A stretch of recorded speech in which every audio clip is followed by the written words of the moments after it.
ప్రభు స్తోత్రం. దైవాశీస్సులు. 85వ కీర్తనలో 9వ వాక్యం. మన దేశములో మహిమ నివసించినట్లు ఆయన రక్షణకు ఆయన భయపడే వారికి సమీపముగా ఉన్నది.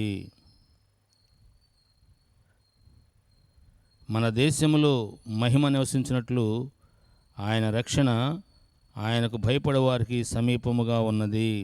ప్రభు తన మాట మన కొరకు దీవించునుగాక. దేశములో మహిమ నివసించటం, మనలో మహిమ నివసించటంతో ప్రారంభమవుతుంది. ముందు మనలో నివసించాలి.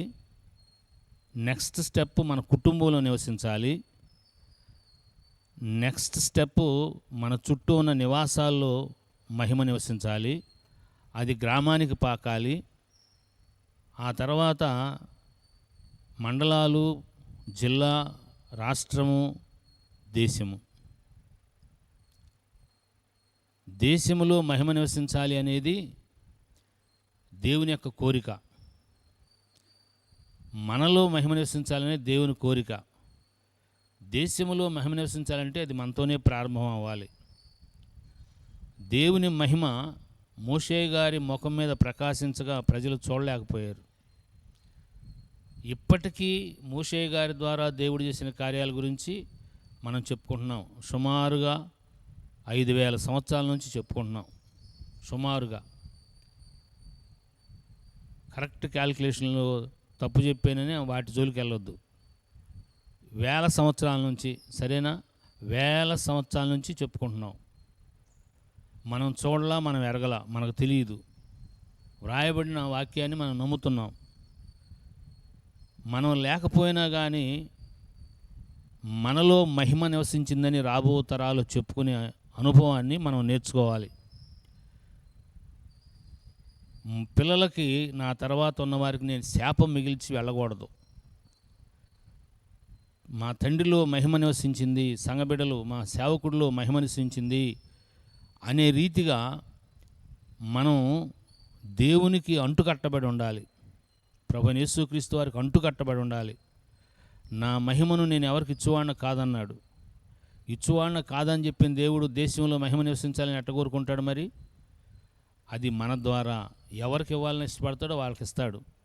మహిమను పొందుకోవటానికి కోసం నిన్ను నన్ను దేవుడు ఏర్పరచుకుంటే మనం ధన్యులమే. దేశంలోకి మహిమ రావాలంటే మన ద్వారా ప్రారంభం అవ్వాలి.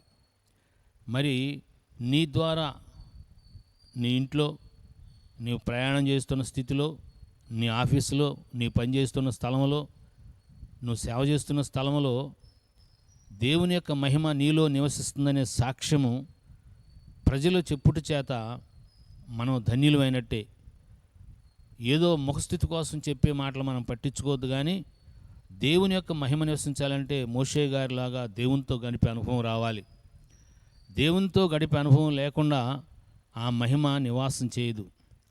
నిన్ను చూచినప్పుడు రాజులు నీకు భయపడతారు. నిన్ను చూచినప్పుడు పనివారు నీ యొక్క స్నేహం కోరుకుంటారు, నీ మాట కోరుకుంటారు.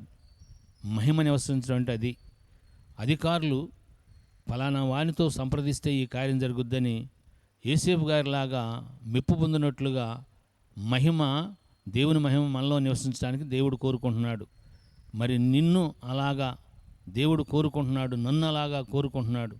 ఆయన మనలో నివసించాలి, మహిమ నివసించాలి అంటే మనం దీనులమై ఉండాలి, విరిగి నలిగిన మనసు కలిగి ఉండాలి. అట్టి స్థితి ఆత్మదేవుడు మనకు దయచేయునుగాక. Thank you and God bless you.